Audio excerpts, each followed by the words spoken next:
नमस्कार, स्वागत है आप सभी का एनएफ न्यूज पर। मैं हूं आपके साथ रोहित।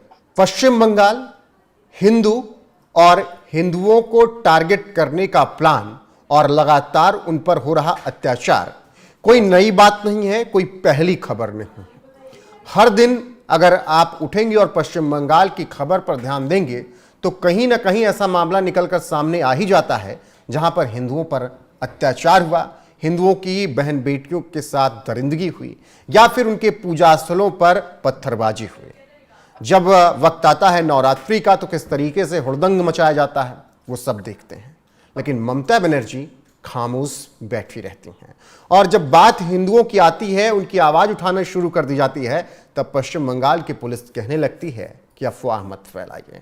ऐसे में अब एक और ताजा मामला आया है। ताजा मामला क्या है, तस्वीरों के साथ आपको विस्तार से बता देते हैं कि किस तरीके से पश्चिम बंगाल में मुर्शिदाबाद जिले के बेलडांगा में कानून व्यवस्था की स्थिति बेहद खराब हो गई। शनिवार यानी 16 नवंबर को कथित ईश निंदा का आरोप लगाते हुए इस्लामिक कट्टरपंथियों की भीड़ ने हिंदू घरों पर हमले किए, जिससे इलाके में तनाव फैल गया। उसके बाद पुलिस बल तैनात है। रिपोर्ट के मुताबिक इस्लामिक कट्टरपंथी की भीड़ ने बड़े पैमाने पर हिंसा, तोड़फोड़ और आगजनी की। बेलडांगा के एक व्यक्ति पहचान न बताने की शर्त पर उसने तमाम जानकारियां भी तमाम चैनल्स को दी, तमाम अखबारों की दी और बताया कि देसी बम फेंके गए, 20 से अधिक हिंदू घायल हुए। हालांकि जो आंकड़ा सरकारी निकल कर आया है वो 6 है। तो आप समझ सकते हैं किस तरीके से पुलिस काम कर रही है। और पुलिस कह रही है कि दावा कर रही है कि इस तरीके कोई बहुत बड़ा बवाल यहां पर नहीं हुआ है। ऐसे में तमाम सवाल उठ रहे हैं। राज्यपाल ने इस पूरे मामले पर रिपोर्ट भी ममता सरकार से मांग ली है। तो ऐसे में आइए चर्चा करते हैं और चर्चा में जानने की कोशिश करेंगे कि पश्चिम बंगाल में हिंदुओं पर इतना अत्याचार क्यों हो रहा है। एडवोकेट योगेश अग्रवाल इस वक्त मेरे साथ मौजूद है। बहुत बहुत स्वागत है सर। हिंदू और हिंदुओं पर हो रही हिंसा पश्चिम बंगाल बहुत आम बात नहीं हो गई है सर? ये आम बात हो गई है। अभी तो पश्चिम बंगाल के अंदर जो माहौल धीरे धीरे बन रहा है ना, ये तो आए दिन ऐसी खबरें मिलेंगी आपको। और ये खबरें तो जो रिपोर्ट हो रही हैं, वो जो मीडिया निकाल करके ला रहा है, वो पता लग रहा है लोगों को। जो छोटी मोटी घटनाएं वहां पर होती होंगी वो तो हो सकता है मीडिया के पास तक पहुंचती नहीं होंगी वहां पर, क्योंकि जितने भी वहां पर मुस्लिम बहुल इलाके हैं, अब तो मुस्लिम बहुल इलाका बोलना ही गलत हो जाएगा इसके अंदर, क्योंकि जो तादाद है वो बहुत ही ज्यादा बढ़ चुकी है। नहीं, अब तो ममता बनर्जी के विधायक और नेता भी कहने लगे हैं कि ये पाकिस्तान बन रहा है, मिनी पाकिस्तान हो चुका है। जी, मिनी पाकिस्तान बन रहा है। और ममता बनर्जी की सरकार इन्हीं के वोटों के दम पे जीवित है, सबको मालूम है ये। अब अपनी वोट बैंक की राजनीति ये करेंगी। अब ये आकर के बोलना शुरू कर देंगी कि अफवाह मत फैलाओ। अरे अफवाह क्या बात है, जो चीज कैमरों पे नजर आ रही है। क्या जो 20 बम जो बोल रहे हैं कि यहाँ पर बम फेंके गए हैं, क्या ममता सरकार बताएगी ये लोगों के पास असला कहां से आया है? ये अफवाह है। अगर बम फेंके गए तो क्या अफवाह है? ये बम फेंकना कोई अफवाह होती है क्या? अगर लोगों के ऊपर, हिंदू समाज के ऊपर बम फेंके जा रहे हैं जहां पर 20 लोग घायल हुए हैं, ममता सरकार से पूछे अगर ये अफवाह है तो ये 20 लोग घायल कैसे हुए हैं? वो बम आए कहां से? क्या वो आसमान से गिरे हैं? जब वहां जो जो घटनाक्रम हो रहा है उसको नजरअंदाज करा जाता है और बोला जाता है अफवाह मत फैलाइए। किस चीज की अफवाह की बात कर रही है ममता सरकार? जब हिंदुओं पर ऐसी घटना होती है तो इनको ये अफवाह नजर आती है। अब जब यहाँ पर कोई भी ऐसी चीज, जब नवरात्रों के कोई ऐसी चीज होती है जहां पर हिंदू अपने प्रोसेशन निकालने के चाहते हैं, तो वहां पर ममता सरकार को ये नजर आता है कि यहाँ दंगे हो जाएंगे। अरे किस चीज से घबरा रहे हैं? ये हिंदुस्तान में रह करके नहीं, ममता बनर्जी अब कह रही हैं कि देखिए, एक तरफ अफवाह बताया जा रहा था, एक तरफ बताया जा रहा था बहुत बड़ी हिंसा नहीं है। उसके बाद ममता बनर्जी खुद अब कह रही हैं कि वहां पर हालात अब शांतिपूर्ण है। लोकल लोगों को कहना है कि ये सब झूठ है, ऐसा कुछ भी शांतिपूर्ण माहौल नहीं है, अभी तनाव बना हुआ है, इंटरनेट सेवाएं बंद हैं। तो क्या आपको लगता है कि ममता बनर्जी देश से झूठ बोल रही हैं और सच्चाई कुछ और है? जब वहां की सरकार ने धारा 167 भारतीय नागरिक सुरक्षा संहिता लगाई, तो तनावपूर्ण स्थिति को देख करके ही तो लगाई होगी। बिल्कुल, ऐसा तो नहीं है शांत इलाके में जाकर के धारा 167 लगा दी।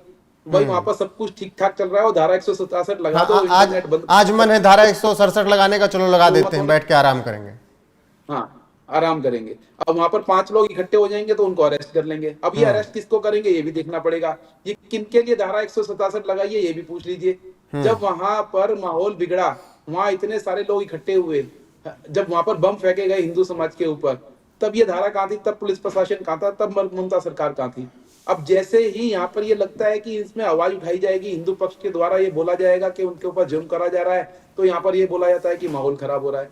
ये सारी चीजें ममता सरकार की नीयत बताता है कि इनकी नीयत नहीं है किसी भी तरीके से बंगाल के अंदर, पश्चिम बंगाल के अंदर हिंदुओं को इंसाफ नहीं मिलने वाला है। अब वहां जो लोग अरेस्ट हुए हैं, 17 लोग बता रहे हैं अरेस्ट हुए हैं, क्या कार्रवाई की जाएगी सरकार की तरफ से, उनके अगेंस्ट क्या कार्रवाई की जाएगी? क्या जैसा यूपी के अंदर बहराइच में हुआ, क्या इस तरीके से वहां पर वहां के हिंदू समाज को न्याय मिलेगा? ये क्वेश्चन है ममता सरकार से। अगर ममता सरकार सबकी सरकार है, वो बोलती है हम हिंदुओं के लिए भी, मुस्लिम के लिए भी, तो जो ये हुआ है, क्या हिंदू परिवारों को वहां न्याय मिलेगा? बिल्कुल बिल्कुल। देखिए इतना वक्त बीत गया, पिछले 4-5 दिन से ये पूरा मामला चल रहा है, फिर भी शांति नहीं बनी है। अब जब क्या कहते हैं नेशनल मीडिया में खबरें आ रही हैं, तब फिर पश्चिम बंगाल की पुलिस भी कह रही है कि अफवाहें मत फैलाएं। अफवाह किस चीज की बोल रहे हैं? किस चीज की अफवाह ना फैलाएं? क्या वहां पर जो अशांति हुई है, जो वहां पर दंगे हुए हैं, इस चीज को बोलना अफवाह होता है क्या? जब वो हिंदू समाज के ऊपर जो जिस तरीके से घटनाक्रम हो रहे हैं, इसको बोलना अफवाह है क्या? पहले तो ये बताएं कि वहां पर ये घटना हुई क्यों। ये जिस ईश निंदा की बात कर रहे हैं, वो पर्सन के आइडेंटिफाई हुआ है अभी तक? और अगर आइडेंटिफाई हो गया तो उसके खिलाफ कानूनी कार्रवाई कीजिए। वहां पर ये दंगे फैलाने का क्या मामला है? किस तरीके से हिंदू समाज को दंगे फैला के क्या वहां पर डर का माहौल बनाना है? क्या इनका मंशा ये है कि वहां से हिंदू परिवार को पलायन कर दिया जाए? यही इनकी मंशा है। बिल्कुल ममता सरकार चाहती नहीं है कि वहाँ कई हिंदू बार रुके। तो पोस्टर ये लग चाहते हैं चुके हैं वो योगेश जी, किसी कई तरीके बार से तो पलायन कई मुर्शिदाबाद में एक और ऐसे जो बांग्लादेश से सटे हुए इलाके हैं, वहां पर तो पोस्टर लग चुके हैं इस तरीके के। भाई पलायन तो करेंगे ही ना। अब देखिए, अगर हिंदू अभी भी नहीं इकट्ठा होगा, अभी भी नहीं जागेगा, तो यही होगा। अगर आज पश्चिम बंगाल के अंदर ममता बनर्जी की सरकार बन रही है और वहां पर वो सरकार बनाने के बाद भी वहां पर अपना पुलिस कर्मियों को लेकर के सरकार को प्रॉपर तरीके से नहीं चला पा रही है, तो उनको इस्तीफा दे देना चाहिए। अभी तक वो मेडिकल कॉलेज का मामला शांत नहीं हुआ और देखिए इस तरह के मामले सामने आ रहे हैं। ये सरकार का पूरे तरीके से फेलियर है। योगेश जी, ममता जी तो आगे कहती हैं कि मुझे कुर्सी का मोह नहीं है, आप चाहते हैं तो मैं कल इस्तीफा दे दूं। आरजी कर मामले के बाद उन्होंने बहुत दबाव बना था, ऐसा बयान दिया था। लगता है कि वो कुर्सी छोड़ने का मन है उनके अंदर, कि आप केवल बातें कर देती हैं लुभावनी बातें करनी है? सर ऐसा कुछ नहीं हो रहा। कुर्सी छोड़नी होती तो पहले छोड़ दी होती है उन्होंने। ये बातें करते रहेंगे, हिंदुओं पे वहां जुर्म होते रहेंगे। पश्चिम बंगाल धीरे धीरे ये पाकिस्तान की तरफ चल रहा है। यहाँ रोहिंग्या मुसलमान बस चुके हैं। आपको मालूम है पश्चिम बंगाल की क्या स्थिति है। वहां पर बांग्लादेशी वहां पर आ चुके हैं।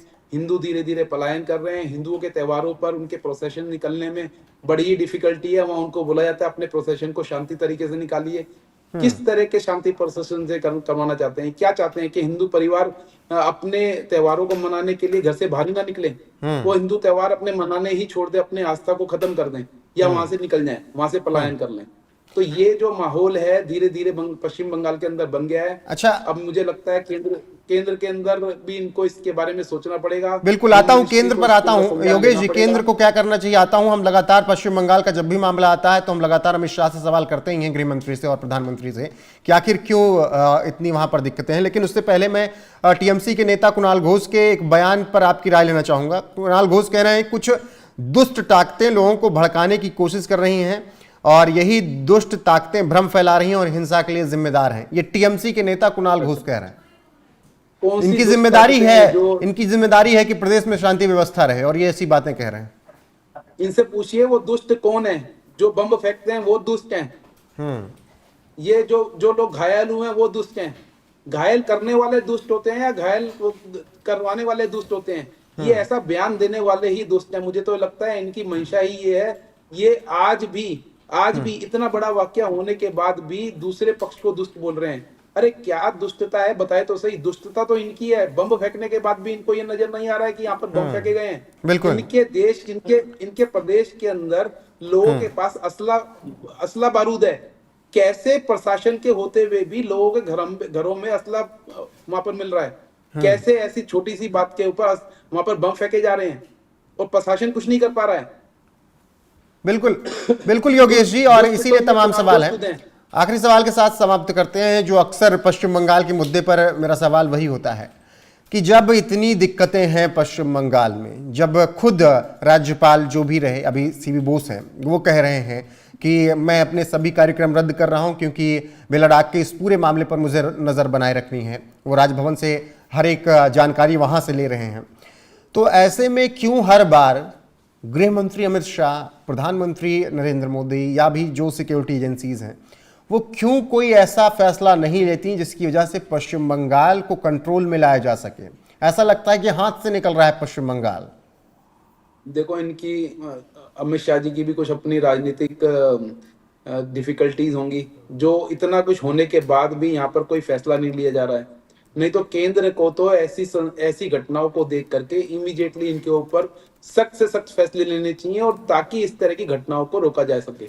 नहीं तो आने वाले टाइम में पश्चिम बंगाल हाथ से निकल जाएगा, मैं बता रहा हूँ। भारत सरकार का जो इसके ऊपर रवैया है, केंद्र सरकार का जो रवैया है, वो ठीक नहीं है। गृह मंत्रालय को इमीडिएटली इसके ऊपर संज्ञान लेना चाहिए और इमीडिएटली इसके ऊपर एक्शन प्लान करना चाहिए, और ऐसी जितनी भी घटनाएं होती हैं उसके ऊपर जवाबदेही है वहां की राज्य सरकार की।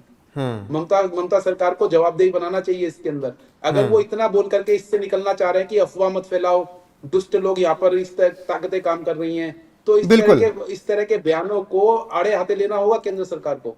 अमित शाह को ये सारी चीजें दिखाई दे रही हैं, और मुझे लगता है जरूर इसके ऊपर जरूर वो काम कर रहा है। अगर काम नहीं कर रहे तो उनकी जरूर कोई पॉलिटिकल डिफिकल्टी है जिसके सामने वो अपने घुटने टेक चुके हैं। बिल्कुल, सवाल तमाम है कि क्या काम किया जा रहा है केंद्र सरकार की तरफ से। फिलहाल बेलडांगा में जिस तरीके से यह खबर आई कि पूजा कर रहे हिंदुओं पर बम फेंके गए, वहां पर मुस्लिम कट्टरपंथियों ने इस निंदा का आरोप लगाते हुए मारपीट की, दौड़ाया और पूजा जहां पर हो रही है उसको क्षतिग्रस्त कर दिया, जिसके बाद पश्चिम बंगाल पुलिस वहां पर पूरी तरीके से माहौल को देख रही है, लेकिन दूसरी तरफ यह भी कह रही है कि अफवाहें मत फैलाइए। उस पर तमाम सवाल है। ममता बनर्जी जो कि कह रहे हैं शांति है, लोकल लोग कह रहे हैं कि कोई शांति नहीं है। ममता बनर्जी जो कह रही हैं वो झूठ है। सीवी आनंद बोस जो कि पूरे मामले पर राज्यपाल हैं, नजर बनाए हुए हैं। इस बीच केंद्र सरकार से तमाम सवाल हैं ही।